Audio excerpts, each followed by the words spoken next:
ముచ్చుమర్రిలో minor బాలిక missing mystery ఇంకా కొనసాగుతూనే ఉంది. 10 రోజులు అవుతున్నప్పటికీ బాలిక ఆచూకీపై పోలీసుల నుంచి ఎలాంటి ప్రకటన రాలేదు. కొత్తగా వచ్చిన నంద్యాల ఎస్పీ అదిరాజ్ సింగ్ ఈ కేసు దర్యాప్తుపై కీలక ప్రకటన చేసే అవకాశం ఉంది. మధ్యాహ్నం నందికొట్కూరు పోలీస్ స్టేషన్లో మీడియాతో మాట్లాడనున్నారు జిల్లా ఎస్పీ.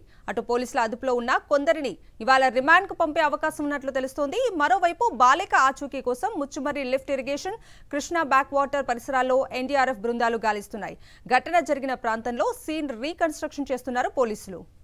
10 రోజులు కొనసాగుతున్న మిస్టరీకి ఇంకెప్పుడు తెరపడుతుంది? ముచ్చుమర్రిలో బాలిక అదృశ్యంపై నంద్యాల ఎస్పీ అదిరాజ్ సింగ్ ఏం చెప్పబోతున్నారు? మరిన్ని అప్డేట్స్ మా ప్రతినిధి లోకేష్ అడిగి తెలుసుకుందాం. లోకేష్, కొద్దిసేపట్లో నందికొట్కూరు పోలీస్ స్టేషన్ పరిధిలో జిల్లా ఎస్పీ నూతనంగా బాధ్యతలు చేపట్టిన జిల్లా ఎస్పీ ప్రెస్ మీట్ పెట్టే అవకాశం ఉంది.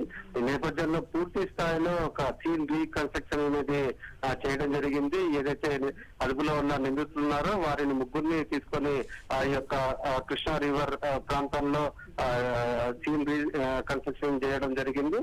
అయితే 10 రోజులు అవుతున్నప్పటికీ కూడా వాళ్ళు చెప్తున్న సమాచారాన్ని బట్టి పోలీసులు విచారణ చేస్తున్నారా కానీ పూర్తి స్థాయిలో ఆ విచారణ జరగట్లేదనే ఒక ఆరోపణలు అయితే బలంగా వినిపిస్తున్న పరిస్థితి. ఎందుకంటే పూర్తిగా అంటే చాలా స్ట్రాంగ్ స్ట్రక్చర్ ఉన్నప్పటికీ ఈ యొక్క ఆధునికమైన టెక్నాలజీ ఉన్నప్పటికీ కూడా ఆ యొక్క పాప ట్రేస్ అవుట్ చేయలేకపోతున్నారు. ఆ బాడీని కూడా బయటికి తీయలేని పరిస్థితి అయితే కనపడుతుంది.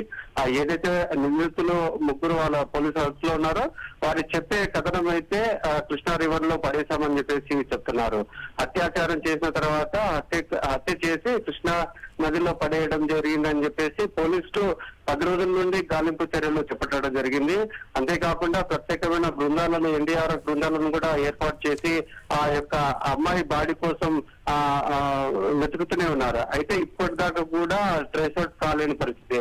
అయితే చనిపోయిన బాడీ నీళ్ళల్లో ఉంటే ఖచ్చితంగా ఇప్పటికల్లా బయటపడే అవకాశం ఉంది. కానీ